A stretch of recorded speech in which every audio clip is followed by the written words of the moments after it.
প্রিয় দর্শক, আমরা সিলেটের মৌলভীবাজার জেলার রাজনগর উপজেলায় এখানে কমলা রানীর দিঘিতে দাঁড়িয়ে রয়েছি। ইতিহাস ঐতিহ্য নিয়ে এই দিঘিটি অনেক তাৎপর্যপূর্ণ। অনেকের জানা রয়েছে কথিত 1540 থেকে 45 সাল পর্যন্ত শেখ শাহ শাসন আমলে দানু নারায়ণের জ্যেষ্ঠ পুত্র সুবিদ নারায়ণের সিলেটের হিন্দু ধর্মের সর্বশেষ রাজা সুবিদ নারায়ণের স্ত্রী কমলা রানী, উনার নামকরণ অনুযায়ী এই দিঘির নামকরণ করা হয়। সো এর পিছনে অনেক ইতিহাস ঐতিহ্য রয়েছে, আপনারা জানতে পারবেন, আমাদের সাথে থাকবেন। বর্তমান যুগে হয়তো অনেক যুবকের এই কাহিনী কিছুটা অদ্ভুত লাগতে পারে, তবে এই কাহিনীর পিছনে অনেক রহস্য রয়েছে। রহস্যঘেরা তথ্য আমরা আপনাদের সামনে তুলে ধরবো, নিশ্চয়ই ভালো লাগবে। এবং ইতিহাস ঐতিহ্য নিয়ে আজ থেকে 500 বছরের পুরাতন যে ঐতিহ্য রয়েছে, সেই ঐতিহ্য কিভাবে এই দিঘি গঠিত হয়েছে সেই সম্পর্কে জানতে পারবেন। সো বাংলাদেশ সব বিশ্বের বিভিন্ন দেশের ব্যক্তিবর্গ এই তথ্য জানতে পারবেন। তবে লোকমুখে অনেক কথা রয়েছে, সেই কাহিনী আপনাদের সামনে তুলে দেবো, আশা করি সাথে থাকবেন। সিলেটের সর্বশেষ রাজা, যিনি সুবিদ নারায়ণের স্ত্রী কমলা রানীর নামে এই দিঘির নামকরণ করা হয়েছে, যদিও বর্তমানে সাগর দিঘি নামে পরিচিত। তো এই জায়গাটিতে যে ঘটনা ঘটে, যা আজ থেকে 500 বছর পূর্বে 1500 খ্রিস্টাব্দের মাঝামাঝি সময়, এই যে তথ্য আপনাদের দিচ্ছি নিশ্চয়ই অনেকের জানা রয়েছে, অনেকের হয়তো নতুন করে জানতে পারেন। তবে এই দিঘির মধ্যে যে ঘটনা ঘটেছিল তা হচ্ছে যে কমলা রানী, যিনি এই সর্বশেষ রাজা, ওনার ঘটনার পূর্বে আপনাদের কিছু পরিচিতি প্রদান করার চেষ্টা করছি। তা হচ্ছে রাজা সুবিদ নারায়ণের 5 জন পুত্র সন্তান ছিল এবং 3 জন কন্যা সন্তান ছিল। এখানকার দিঘির পূর্ববর্তী সময়ে এখানে পানি স্বল্পতা বা পানির অভাব থাকার কারণে এক সময় স্বপ্নে দেখেন যে রাজা, এই জায়গায় যদি দিঘি দেওয়া হয় তাহলে হয়তো এই পানির সমস্যা দূরীকরণ হবে। তার পরিপ্রেক্ষিতে দিঘি খননের জন্য প্রজাদের মাধ্যমে এখানে যে খনন প্রক্রিয়া শুরু হয়। যিনি প্রথম এখানে মাটি খুঁড়ছিলেন, ওনাকে ওই কমলা রানীর স্ত্রী স্বর্ণ প্রদান করেন উপহার স্বরূপ। সো এরকম কিছু কাহিনী রয়েছে, আশা করি আমাদের সাথে থাকলে অনেক বিষয় জানতে পারবেন। প্রিয় দর্শক, বাংলাদেশের সিলেট বিভাগের মৌলভীবাজার জেলার রাজনগর উপজেলায় এখানে কমলা রানীর দিঘিতে আমি দাঁড়িয়ে রয়েছি। এই দিঘির যে এরিয়া রয়েছে, এখানে 12 একর 12 বিঘা 12 ছটাক নিয়ে জায়গাটি গঠিত। তবে যে বিষয়টি আপনাদের সামনে তুলে ধরার চেষ্টা করছি তা হচ্ছে যে ওই জায়গায় যখন ঘটনা ঘটে, অর্থাৎ পানি যখন তোলার জন্য প্রজারা খনন করেন, তখন পানি উঠছিল না। পানি না ওঠার পরবর্তী সময় দেখা গেল এখানে যদি পূজা করা হয় তাহলে ওই পানি ওঠার সম্ভাবনা রয়েছে। তখন পূজা করার পরবর্তী সময়ে পানি উঠে দিঘিতে। পানি ওঠার পর সেখানকার ওই সময় রানী, অর্থাৎ কমলা রানী, যিনি হয়তো এখানে দেখা গেছে অদৃশ্য হয়ে যান, অর্থাৎ আর ওনার খোঁজ পাওয়া যাচ্ছে না। পরবর্তী সময় দেখা গেছে ওই জায়গায় যখন ওনার সন্তান ছিল, শিশু সন্তানকে দুগ্ন পান করানোর জন্য, তখন তিনি এসে ওই দুগ্ন পান করানোর জন্য সন্তানকে এরকম পরবর্তী দিন পান করান। কিন্তু সুবিদ নারায়ণ স্বপ্নে দেখেন যে ওনার স্ত্রীকে উনি ওই দুগ্ন পান করানো অবস্থায়, সন্তানকে দুগ্ন পান করানো অবস্থায় টাচ করতে পারবেন না, শরীর স্পর্শ করতে পারবেন না। কোনো এক সময় দেখা গেল ওই সন্তানকে যখন দুগ্ন পান করান, তখন টাচ করার চেষ্টা করেন, তখন ওনার স্ত্রী ধাক্কা দিয়ে সরে যান। পরবর্তী সময় ওই সময় দেখা যায় কমলা রানী সেই সময় এখানে গায়েব হয়ে যান। পরবর্তী সময় থেকে আর ওনাকে এই জায়গায় আর খুঁজে পাওয়া যায়নি। এই ঘটনাটি অনেকের লোকমুখে কথা শোনা, বস্তুত কতটুকু এর মিল রয়েছে আমাদের এই কিউরিসিটি রয়েছে। দর্শক, যে ঘটনাটি বলতে চাচ্ছি তা হচ্ছে সুবিদ নারায়ণ ওনার স্ত্রী কমলা রানীকে যখন স্পর্শ করতে চান, এর পরবর্তী সময় যখন দেখা দিয়ে চলে যান, এরপর থেকে আর ওনাকে খুঁজে পাওয়া যায়নি। এখন পর্যন্ত যুগে যুগে এই যে তথ্য অনেকের কাছে খুব রহস্যময় হয়ে ওঠে। তো খুঁজে পাওয়া যায়নি বলতে ওনার স্বইচ্ছায় উনি এভাবে চলে গেছেন। তো এই যে সিলেটি ভাষায় যেখানে আউড়ি বলা হয়, আমার মায়ের মুখে শোনা, তো ঘটনা হচ্ছে এইরকম কোনো কোনো কাহিনী এরকম রয়েছে, অনেক পরিবারের সদস্য এরকম অদৃশ্য হয়ে যান, চলে যান, আর ওনাদের খোঁজখবর পাওয়া যায়। তো এই ঘটনার সাথে আমি অ্যাডজাস্ট করছি এই কারণে যে আসলে কিছু কিছু কাহিনী রয়েছে এরকম, অনেকেই হয়তো জীবন থেকে হারিয়ে যান, ঘটনাটি অদৃশ্য থেকে যায়, ওনাদের আর খুঁজে পাওয়া যায় না। সো এভাবেই অনেক ঘটনা ঘটে আমাদের জনজীবনে। এই ঘটনাটি খুবই তাৎপর্যপূর্ণ এবং ভুল ত্রুটি হলে ক্ষমা দৃষ্টিতে দেখবেন, আমাদের সাথে থাকবেন।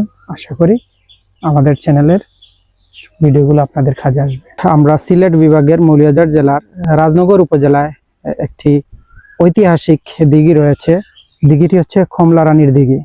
কত বড় সড়ো দিঘি আপনারা দেখতে পাবেন এখানে।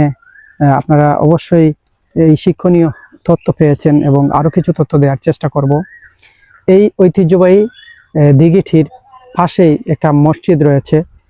যিনি রাজা ছিলেন, ওই রাজা অবস্থায় পাশে মসজিদ এবং একজন গুণী ব্যক্তির যে ইসলাম ধর্ম পালন করার জন্য এই বিষয়টি খেয়াল করে মসজিদ নির্মাণের সুযোগ দেন। তার পরিপ্রেক্ষিতে আপনারা এই মুহূর্তে আসলে দেখতে পারবেন এই ঘাটের বিপরীত পাশে রয়েছে মসজিদ এবং মেরামতের কাজ। সো এখানে যারা কাজ করছেন এই তথ্যটি দিয়েছেন, নিশ্চয়ই আপনাদের কাজে আসবে। সো আমরা আপনাদের সাথে যে তথ্যটি প্রকাশ করছি তা হচ্ছে এই যে রাজনগর উপজেলার ইতিহাস ঐতিহ্য নিয়ে কিছু তথ্য। রাজনগর রাজা থেকে শব্দ এসেছে, যা নগর শব্দ, বুঝতে পারছেন। সেজন্য ওই রাজনগর শব্দটা আমার কাছে কিউরিসিটি ছিল, আমার কাছে রহস্যময় ছিল। আজ আপনাদের সামনে এই ব্যাখ্যাটি তুলে ধরলাম। তার মানে 500 বছর পূর্বে এখানে ওই কমলা রানীর যে দিঘি এবং রাজাদের শাসন আমলের তথ্যের সাথে মিল রেখে এই উপজেলাটির নামকরণ হয়েছে, যা আজ অবধি এরকম চলমান। সো নিশ্চয়ই আপনাদের এই তথ্যগুলো ভালো লেগেছে এবং আপনাদের সাথে যে তথ্য শেয়ার করেছি এই তথ্যের বোঝাতে গিয়ে কিছুটা ভুল ত্রুটি হলে ক্ষমা দৃষ্টিতে দেখবেন। আশা করি আপনাদের কাজে আসবে। প্রিয় দর্শক, সিলেটের রাজনগর উপজেলার কমলা রানীর দিঘিতে আমরা বিভিন্ন তথ্য তুলে ধরেছি। এই দিঘিতে কি কি রয়েছে, কি কি ছিল এবং কি কি আছে তা জানতে পারবেন। দিঘিটি অনেক বড় জায়গা জুড়ে বেষ্টিত। ওইখানে দেখতে পাচ্ছেন অপর পাশে অনেকেই এখানে রয়েছে এবং এখানে আসছেন অনেক পর্যটক। এর পাশেই একটি মসজিদ রয়েছে বর্তমানে। এই মসজিদে কাজ চলছে দেখছেন মসজিদের পাশেই, এবং অনেক পর্যটক এখানে আসছেন। এখানে বিভিন্ন ব্যক্তির কিউরিসিটি রয়েছে। ধীরে ধীরে এখানে অনেক মানুষ আসছেন যাচ্ছেন। এমত অবস্থায় আপনারা দেখতে পাচ্ছেন কত বড় সড়ো জায়গা জুড়ে এই দিঘিটি। আসলে ইতিহাস ঐতিহ্য আমাদের ধারণ করার প্রয়োজন রয়েছে, তবে কিছু কিছু ইনফরমেশন আসলে অদৃশ্য একদম এখানে একদম কিছুটা কৌতূহল জায়গায়, এবং অনেকেই এখানে দেখছেন পর্যটক আসছেন। প্রিয় দর্শক, আমরা সিলেটের রাজনগর উপজেলায় কমলা রানীর দিঘিতে এখানে ভিডিও করছি। অনেক বড় সড়ো জায়গা জুড়ে দিঘিটি আমরা আপনাদের সামনে তুলে ধরছি। এর কাহিনী নিয়ে অনেকের অনেক অজানা তথ্য জানা রয়েছে, অনেক তথ্য অজানা রয়েছে এরকম। তো আমরা চতুর্দিকে ঘুরিয়ে দেখানোর চেষ্টা করছি। এমত অবস্থায় অনেক পর্যটন এখানে আসছেন, দেখছেন এবং বিভিন্ন পরিবেশে রয়েছে। বেশ ভালো লাগছে, একদম ঠান্ডা ঠান্ডা পরিবেশ এখানে দেখছেন। অনেক সুন্দর জায়গা, তো আমরা আপনাদের সামনে তুলে ধরছি। জায়গাটির ঘাট থেকে আপনারা দেখতে পাচ্ছেন চতুর্দিকে ওই পাশে এখানে অনেক মানুষ দেখতে পাচ্ছেন।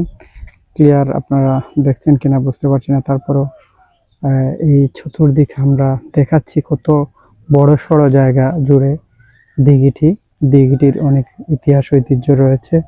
সো আমরা আপনাদের সাথে, প্রিয় দর্শক, কমলা রানীর দিঘির পাশে যে কাঁঠাল গাছ দেখছেন, এই গাছগুলো দেখছেন অনেক কাঁঠাল ধরেছে এবং পাশে একটা কবরস্থান রয়েছে।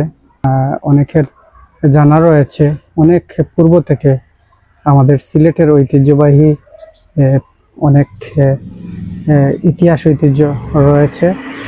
কমলা রানীর দিঘির পাশে হজরত কুতুব শাহ রহমতুল্লাহ আলাইহির মাজার এবাদতখানা দেখছেন এবং এই পাশে মসজিদ রয়েছে। মসজিদটি আপনারা দেখতে পাচ্ছেন। দিঘি থেকে দুই দিকে বের হওয়া যায়। প্রবেশ করতে হাতের বাম পাশে এবং বের হতে হাতের ডান পাশে এই মাজারটি রয়েছে এবং এখানে সড়কের ডানে বামে কি কি রয়েছে সেই বিষয়ে আপনাদের তুলে ধরছি। দেখছেন এখানে সাগরদিঘির বাড়, হযরত কুতুব শাহ রহমতুল্লাহের জামে মসজিদ। এই দিঘিতে আসলে এই প্রবেশ পথে অনেকেই কনফিউজডে পড়ে যেতে পারেন। এই হচ্ছে মূল গেট এবং দিঘিতে প্রবেশ মুখ দেখছেন, এদিকে গাড়ি আসছে এবং আমরা এই জায়গা থেকে অনেক তথ্য তুলে ধরেছি, নিশ্চয়ই ভালো লাগবে। এই দেখছেন কমলা রানীর দিঘির চতুর্পাশ এই জায়গা থেকে দেখাচ্ছি এই কারণে যে এক পলকে আপনারা এই জায়গাটি দেখতে পারেন। এখানে কত বড় সড়ো জায়গা, আসলে ভালো লাগার মতো। পার্শ্ববর্তী উপজেলা কুলাউড়া উপজেলায় আমাদের গ্রামের বাড়ি থাকায় খুব সহজে আসতে পেরেছি। এই বিষয়টি আপনাদের সাথে শেয়ার করলাম, অবশ্যই ভালো লাগবে। দিঘির পাশে দেখছেন একটা অনেক সুন্দর এই চিহ্ন দেখলে বুঝতে পারবেন অনেক ইতিহাস ঐতিহ্য শেয়ার করেছি। গোবিনপাটিতে নামবেন যখন মৌলভীবাজার হয়ে আসবেন। প্রিয় দর্শক, আমরা ফিরছি রাজনগর উপজেলায়। এখানে কমলা রানীর দিঘির ইতিহাস ঐতিহ্যের পাশাপাশি আশেপাশে কি কি রয়েছে সেগুলো আপনাদের সামনে তুলে ধরেছি। নিশ্চয়ই ভালো লেগেছে, ভালো লাগুক। আমাদের সাথে থাকবেন, আমাদের চ্যানেলটি সাবস্ক্রাইব করবেন এবং কোনো তথ্য যদি ইনক্লুড করতে চান তাহলে অবশ্যই আমাদের শেয়ার করতে ভুলবেন না, কমেন্টে জানিয়ে দিবেন কি কি জানা রয়েছে সেই অজানা তথ্য। কমলা রানীর দিঘির বিভিন্ন পরিবেশ তুলে ধরছি, আশেপাশের কিভাবে পরিবেশ রয়েছে সেই পরিবেশটা আপনাদের সামনে তুলে ধরার জন্য চেষ্টা করছি। ভিডিওটি কিছুটা লম্বা হচ্ছে, লং হলেও নিশ্চয়ই আপনাদের ভালো লাগবে, কারণ এখানে শুধু ইতিহাস ঐতিহ্য না, এই যে সৌন্দর্য তুলে ধরার জন্য আমরা সর্বোচ্চ চেষ্টা করছি যেন আপনাদের এই পরিবেশটা দূর দূরান্ত থেকে যারা দেখছেন তাদের জন্য সহজ হয়, সেজন্য আমাদের এই প্রচেষ্টা। সো আজকের দিন আপনাদের সামনে এই কমলা রানীর দিঘিতে কাটিয়ে শেয়ার করার যে সুযোগটা হয়েছে সেজন্য বেশ ভালো লাগলো। ভালো থাকুন, গুড বাই।